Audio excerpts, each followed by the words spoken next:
Te agradecer por essa noite especial, por tudo realizaste até esse momento, através do louvor, da oportunidade de oração.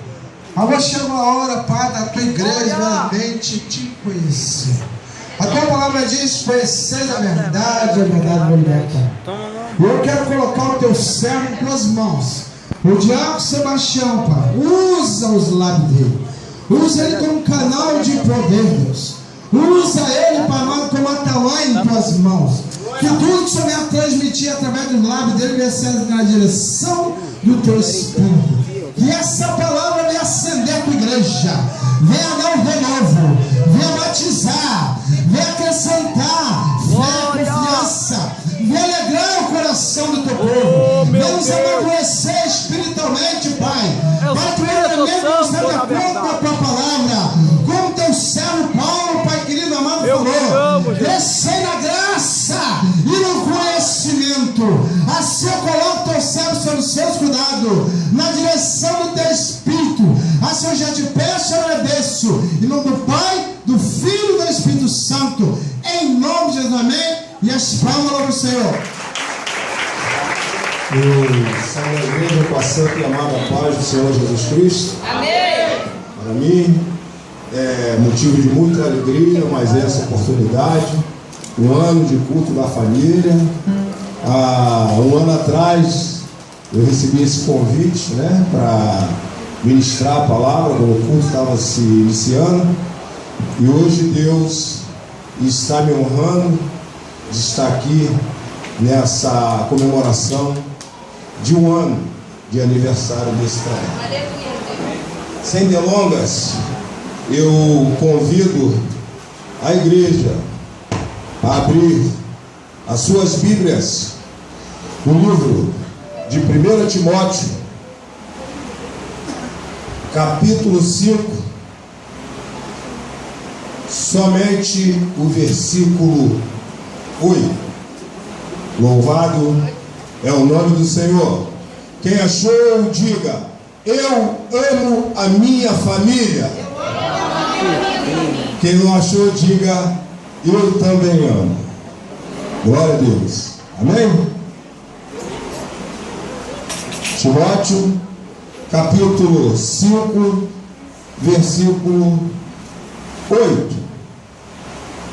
A palavra diz: mas se alguém não tem cuidados dos seus, e principalmente dos da sua família, negou a fé e é pior do que o infiel. Eu vou contar até 3 e vou pedir à Santa Igreja para estar repetindo comigo, todos juntos. 1, 2, 3. Mas se alguém não tem cuidado dos seus, e principalmente dos da sua família, negou a fé e é pior do que infiel.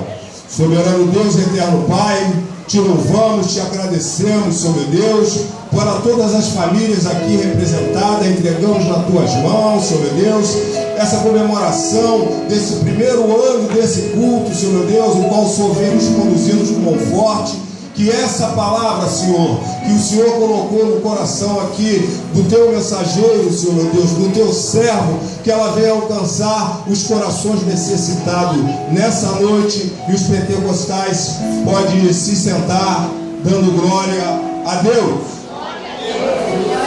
Eu louvo a todos aqui presentes.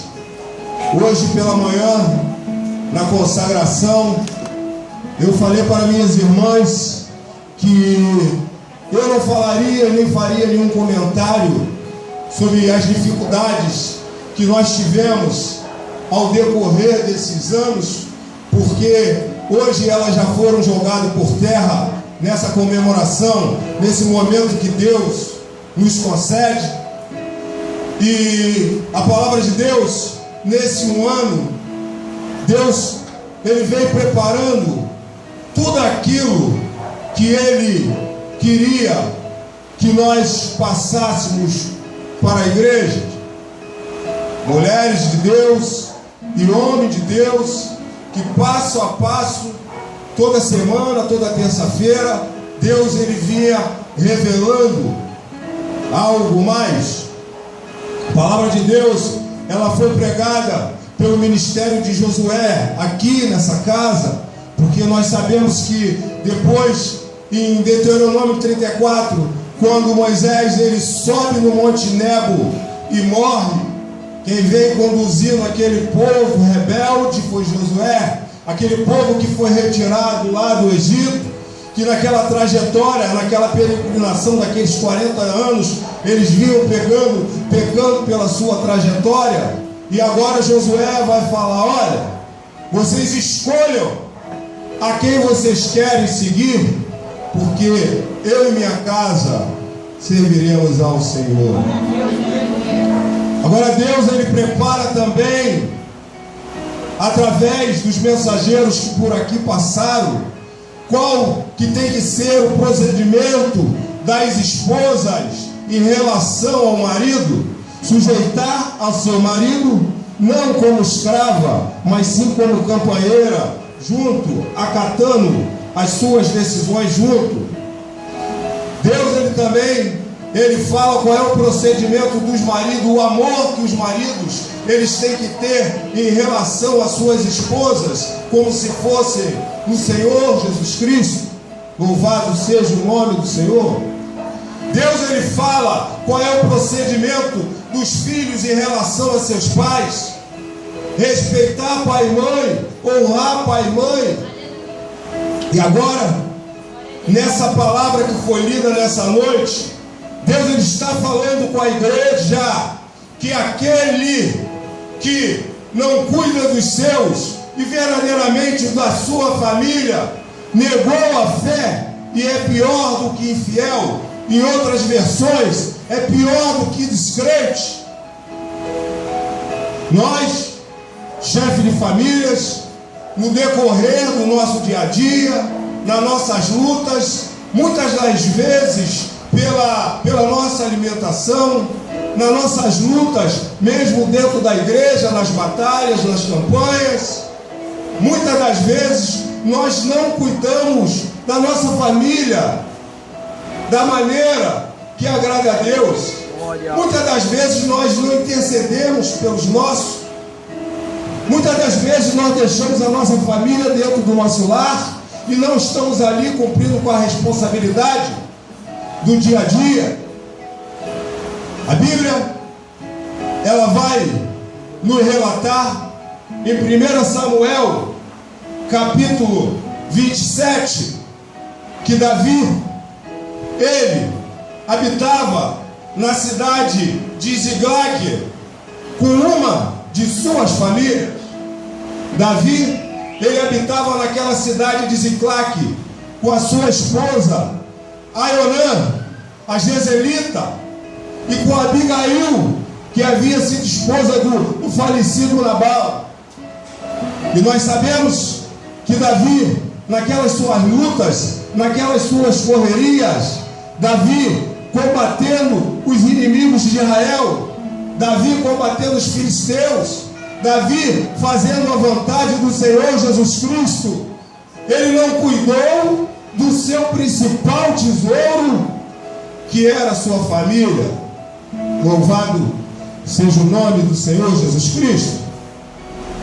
Se nós retornarmos a alguns capítulos, a Bíblia ela vai nos relatar que nesse mesmo livro de Samuel, no capítulo 21, Davi, ele havia estado com Jonatas, pois Davi, ele vivia constantemente fugindo do rei de Israel, Saul, porque quando aquele cântico foi efetuado de que Saul havia matado 1 milhão e que Davi havia matado seus 10 milhões, nós sabemos que isso colocou um ciúme no coração daquele rei Saul, e ele botou no seu coração que deveria ceifar a vida de Davi. E exatamente nesse capítulo 21, a Bíblia vai nos relatar que Davi, ele chega à cidade de Nob, ele está correndo, ele está fugindo, Saul está perseguindo, e ele vai ter com o sacerdote Aimeleque ele chega até aquele sacerdote e ele pede algo para se alimentar, e se não tem o pão, e aquele sacerdote, ele responde que ali só havia os pães da preposição. O sacerdote, ele fica assustado de ver aquele procedimento de Davi, e Davi, agora ele vai perguntar àquele sacerdote se não tem uma lança, se não tem uma arma, porque ele havia chegado naquele lugar sozinho. Davi, ele estava desarmado, e aquele sacerdote, ele vai dar a Davi a espada do gigante filisteu, o qual tinha sido derrotado por Davi. Louvado seja o nome do Senhor. E assistindo esse diálogo estava ali um dos principais profetas de Saul, de nome Doeg. Então ele ouve aquilo tudo e ele vai até Saul e vai falar com Saul que estava havendo uma conspiração do sacerdote Aimeleque e Davi. Então aquele sacerdote, ele coloca no seu coração que havia uma conspiração, e ele manda chamar o sacerdote Aimeleque à sua presença.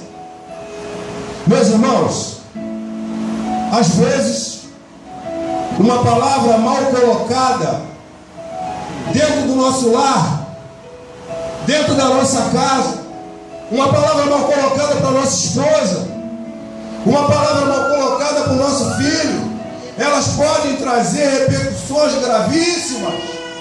A esposa pode colocar no coração a vontade de sair do lar. Acontece a separação do casal, o lar pode ser dividido, divórcio.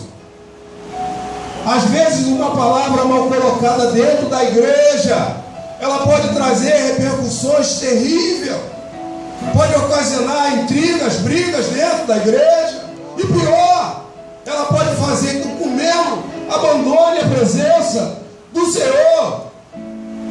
Nós temos que tomar cuidado com as coisas que nós falamos dentro da igreja, não entendemos direito e levamos adiante, porque eu digo que dentro da igreja isso significa a palavra mal colocada. Porque lá no mundo secular é chamado de fofoca, mas fofoca não acontece dentro da casa do Senhor. Pode acontecer uma palavra mal colocada. A Bíblia vai dizer que Saul, ele manda chamar o sacerdote Aimeleque, e numa noite só ele manda matar 85 profetas da éfode de linho, por causa de uma palavra mal colocada. Aquele pastor, ele não ouviu e falou. Às vezes nós falamos uma coisa aqui, ela chega de outro jeito, e ocasionou a morte de 85 profetas. Então nós temos que vigiar o que nós falamos dentro da nossa casa, o que nós falamos dentro da igreja. Agora, Davi, ele continua na sua peregrinação, na sua fuga de Saul, e ele vai até a cidade de Gate, cujo rei naquele local era um rei filisteu de nome Aquis. Primeira vez que Davi vai naquele lugar, e quando Davi ele chega naquela cidade de Gate, aqueles soldados do rei, porque esse cântico perseguia Davi, eles falaram: porventura não é Davi que existe aquele cântico de que Saul matou 1000 e que Davi matou 10.000? E Davi, ele fica assustado na presença daquele rei. E a Bíblia, ela vai nos relatar que Davi, ele finge que é maluco, começa a sair saliva pela sua barba. E aquele rei, ele repreende os seus soldados: porventura aqui já não tem vários loucos? Porque vocês trouxeram esse louco para esse lugar? Será que eu vou ter que levar esse louco para dentro da minha casa? E Davi, ele continua na sua fuga de Saul. Mais adiante a Bíblia vai nos dizer que ele vai chegar na caverna de Adulão. Nós conhecemos a palavra, não vou me prolongar. E Davi, fugindo de Saul por 2 vezes, Davi, ele teve a oportunidade de matar Saul, mas Davi sabia que ele não podia tocar no ungido do Senhor. Nós que somos ungidos do Senhor, Deus, ele não nos protege diretamente. Quando alguém faz alguma coisa de um de nós, quem vai tomar atitude por nós é o Todo-Poderoso, é o Deus de Abraão.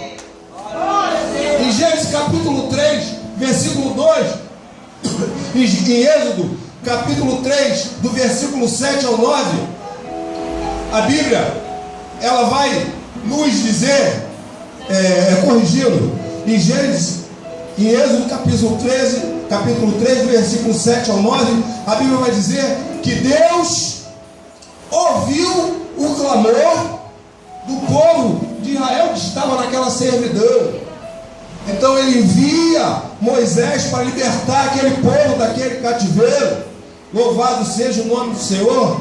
Quando Saulo, que depois se chamou Paulo, e perseguia cristãos, quando ele vai a Damasco pegar uma carta para ter legitimidade de invadir as sinagogas, ele vai pegar uma carta com os sacerdotes, palavra pregada constantemente na igreja, ele tem um encontro com Deus e Deus fala: Paulo, Saulo, Saulo, por que me persegue? Por que me persegue? Está perseguindo o crente, está perseguindo a Deus.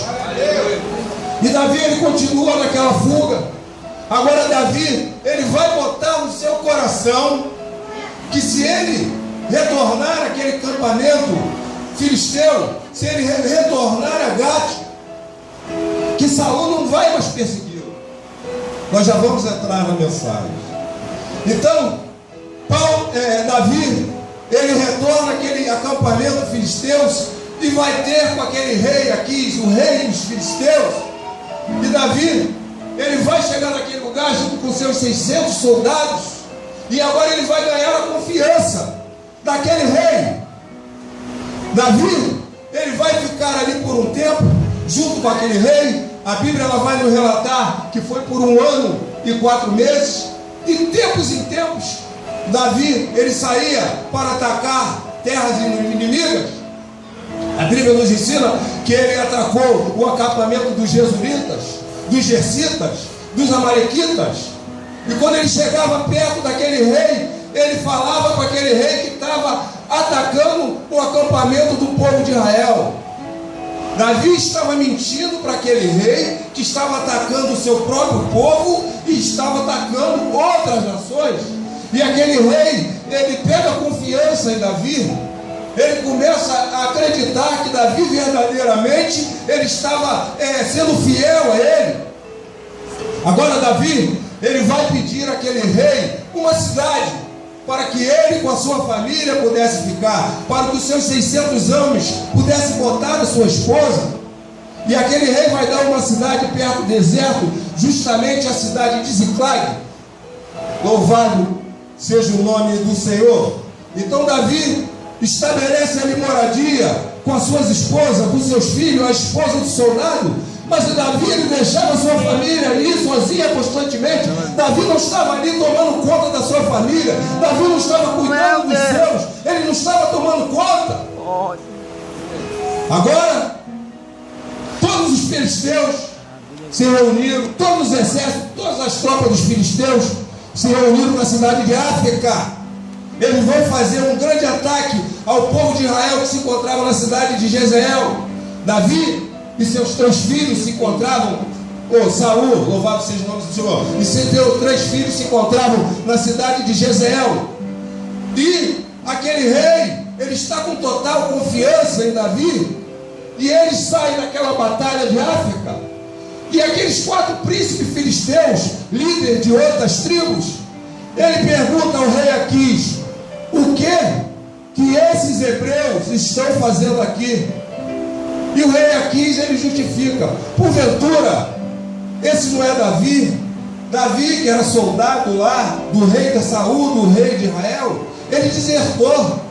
Eu tenho plena confiança nele.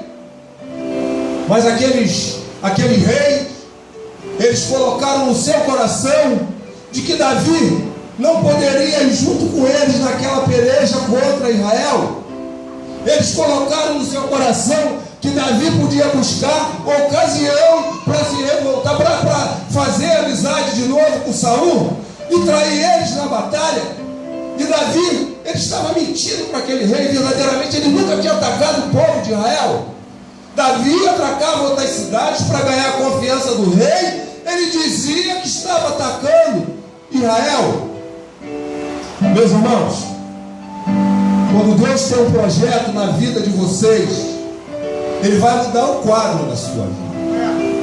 Davi, ele estava numa situação que lhe estava lhe preocupando, porque ele teria que lutar contra o seu próprio povo. Davi estava num beco sem saída, atrás tem Faraó, e na frente está o Mar Vermelho. Mas Deus, quando tem um plano na sua vida, Ele muda o quadro.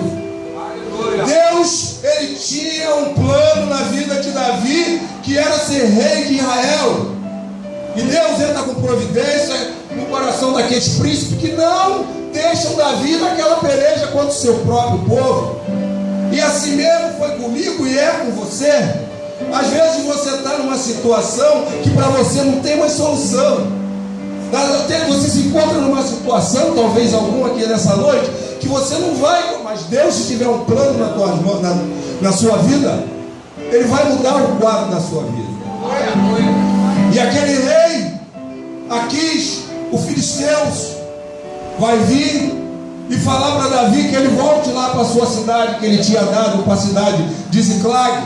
E Davi, mesmo errado, ainda tenta ponderar o que eu lhe fiz. Mas eles, ao amanhecer, eles têm que voltar para a cidade de Ziclag. Agora Davi e seus 600 homens, eles chegam à porta da cidade de Ziclag. E a cidade de Ziclag estava incendiada. A cidade de Ziclag estava pegando fogo. As suas mulheres foram levadas cativas. As mulheres dos seus soldados foram levadas cativas pelos amalequitas. Talvez fosse uma represália daqueles ataques que Davi dava lá. E Davi fica triste, chora. E os seus soldados, eles queriam apedrejar Davi. Talvez isso que aconteceu com Davi, talvez esteja acontecendo com alguém aqui nessa noite. Davi, ele guerreou e não tomou conta da sua família naquela cidade. Ele deixou a família dele abandonada naquela cidade. E o texto que nós lemos hoje em 1 Timóteo capítulo 5, versículo 8, Deus, ele fala através do ministério de Timóteo, porque essa carta é uma carta pastoral, é uma epístola paulina, né? Porque as cartas pastorais é 1ª e 2ª Timóteo e Tito. Agora Deus, ele está falando para Timóteo, através de Paulo para Timóteo, de que aquele que não cuida da sua família é infiel e negou a fé e é pior do que infiel. Então Davi, ele não cuidou da sua família. Quantos de nós não tem cuidado da nossa família? Quantos maridos têm deixado a esposa sozinha dentro do lar, abandonada, sem dar atenção à sua família? Quando nós não cuidamos da nossa família, quando nós não cuidamos do nosso filho, quando nós não cuidamos, nós estamos desobedecendo o mandamento de Deus. Porque foi Deus que criou todas as coisas. Foi Deus que criou a família. Então a palavra vem nos dizendo que quem não cuida da sua família, não cuida dos seus, negou a fé, negou o mandamento de Deus. É pior do que infiel, em outras traduções é pior do que descrente. Quantos de nós não estamos fazendo isso? A esposa, ela está dentro de casa, no seu dia a dia, lutando com o marido, mas quando o marido ele tem um refrigério, entra em alguma condição, ao invés de ele levar a esposa para o lazer, ele sai sozinho com outra mulher. E vice-versa. Estão deixando a família em casa, e isso é contrário à vontade do Senhor Jesus Cristo. Acontecem conflitos dentro do nosso lar. Isso é verdade, a família acontece alguns conflitos. Às vezes o pai, ele dá uma ordem, a mulher contradiz, e os filhos, eles não sabem a quem obedecer. O primeiro conflito já aconteceu lá no Éden, em Gênesis capítulo 3, versículo 12, quando Adão, ele tinha comido aquele fruto proibido, que Deus veio interceder. Ele fala: olha, essa mulher que tu me deste foi que me deu o fruto. Esse já foi o primeiro conflito instituído dentro da família. Louvado seja o nome do Senhor. E outra coisa, a palavra que foi lida nos ensina que nós temos que cuidar da nossa família. Aonde estava Adão?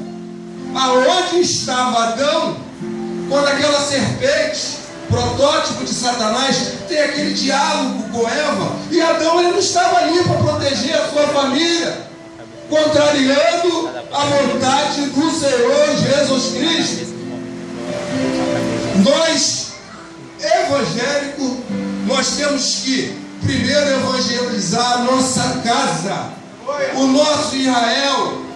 Nós saímos de missão evangélica, nós fazemos obra na rua, e dentro da nossa família tem alguém querendo ouvir uma palavra. Dentro da nossa família tem um primo precisando da palavra do Senhor. Ah não, eu prego, mas na família eu não prego. Ah, eu faço a obra do Senhor, o filho está na droga. Nós temos que interceder pela nossa família. Nós sabemos que Abraão intercedeu por Ló. Nós conhecemos a palavra. Abraão, será que tem algum justo naquela cidade? Ah, Senhor, tem 50. Abraão, ah, Senhor, menos 5. Mas Abraão, ele conseguiu livrar a sua família. Ele intercedeu pela sua família. E nós temos que procurar salvação, mas interceder pela nossa família. É muito triste nós acendemos o céu, mas nosso filho não ir para a glória. Eu creio que nós não vamos ter aí o plano de salvação de Deus. Eu não sei, eu tenho a convicção que eu vou ser salvo em nome do Senhor, mas eu creio que nós não vamos poder ter esse direito de ver se o filho não foi para a glória ou se foi, porque Deus diz que lá no paraíso só será alegria. E eu não estarei alegre, eu sabendo que o filho meu, ele verdadeiramente não foi para a glória. Meus irmãos, temos que interceder. Aquele carcereiro lá em Atos capítulo 16, né? Palavra conhecida, nós conhecemos, com Paulo e Silas na prisão, aquele terremoto. Então, aquele carcereiro, ele fala: o que eu faço para ser salvo? E nós conhecemos que foi lhe dito: crê no Senhor e tu, de tua causa, será salvo. Glória! Meus irmãos, quando você começa a edificar o seu lar, quando você começa a estruturar o seu lar, Satanás, ele vai se levantar. Ele não vai querer que você apare as brechas. Nós conhecemos a palavra de Deus quando o povo ficou 70 anos lá no cativeiro. Agora Deus colocou no coração do rei Ciro, isso foi profetizado 50 anos antes pelo profeta Miciane, de que o povo, que o rei Ciro, ele faria o decreto e que o povo ia sair do cativeiro, ia voltar para edificar o templo. E nós sabemos que quando o povo volta logo no início para edificar aquele templo, os samaritanos, eles se oferecem para ajudar. Mas como eles eram idólatras, aquela ajuda foi recusada. E eles fizeram tudo para parar a construção do templo, e ocorreu. Nós sabemos que essa restauração do templo, ela passou por 3 reinados, né? De Ciro, do de Dário e Neemias, do rei Artaxerxes. Então eles tentaram parar. Agora já está no reinado do rei Artaxerxes.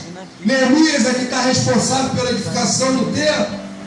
E quando ele chega para edificar aquele templo, nós sabemos que se levantaram Gésio, Tobi e Gesem. Olha, não vai dar certo não. Quando a sua casa está edificada, Satanás vai tentar parar de ver a união da sua família.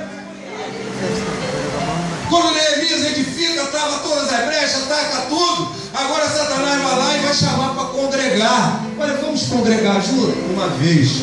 Olha, vamos congregar junto, querendo estabilizar. E assim na sua casa também. Satanás vai tentar separar a sua família, dividir a sua família.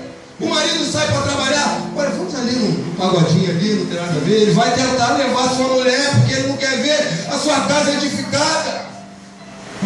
Então, eu não quero me prolongar.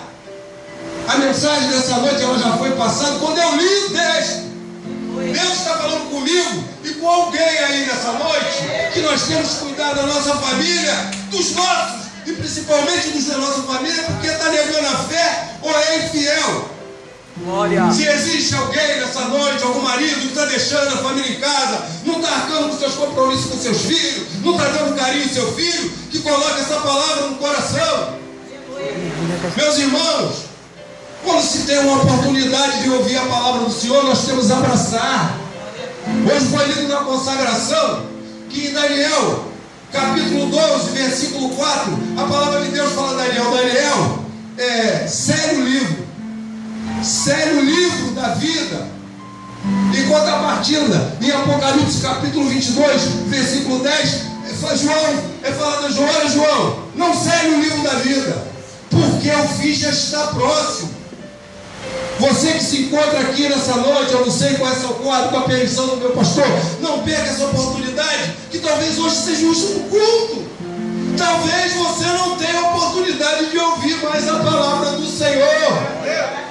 Nós sabemos que tempos horríveis estão para acontecer, grande tribulação, mas nós, a igreja do Senhor, quando isso estiver acontecendo aqui, nós sabemos que nós estaremos lá.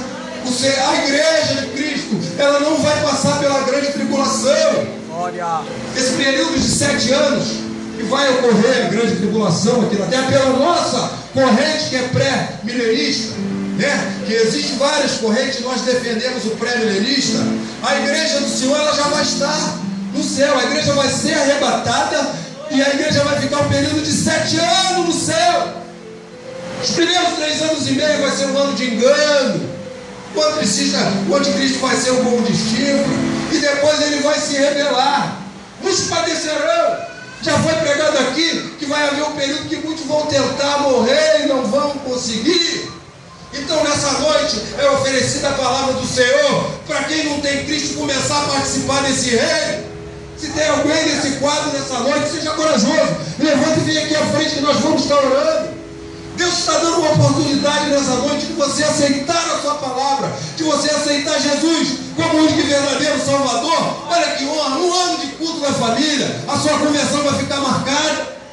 Eu não estou aqui para ficar insistindo que alguém venha aqui, e isso eu estou falando com respeito a todos que não têm Jesus, porque isso não me compete de estar convencendo a aceitar Jesus, eu tenho que proclamar. E é isso que eu estou fazendo para a igreja. Hoje está sendo dando uma oportunidade de você vir aqui e reconhecer Jesus. Será que tem alguém nessa noite, nesse quadro, um corajoso que quer vir aqui à frente e aceitar esse Jesus, o qual a palavra está sendo pregada? Meus irmãos, a palavra de Deus, ela diz que não é nem por força e nem por violência. Não me compete e está insistindo para que A ou B aceite Jesus. A palavra, na verdade, ela já foi pregada aqui nessa noite. Mas eu queria que os irmãos, os chefes de família, as mulheres que são responsáveis pelo seu lar, que coloquem essa palavra no seu coração, porque Deus está falando. Deus está falando, Deus está me dando autoridade de falar, e foi lido no texto, que aquele que não cuida dos seus, e principalmente das suas famílias, está negando a fé, está negando o Senhor, e é pior do que o infiel. Eu queria agradecer a minha oportunidade e as palmas para o Senhor Jesus. Glória! Oh meu Deus!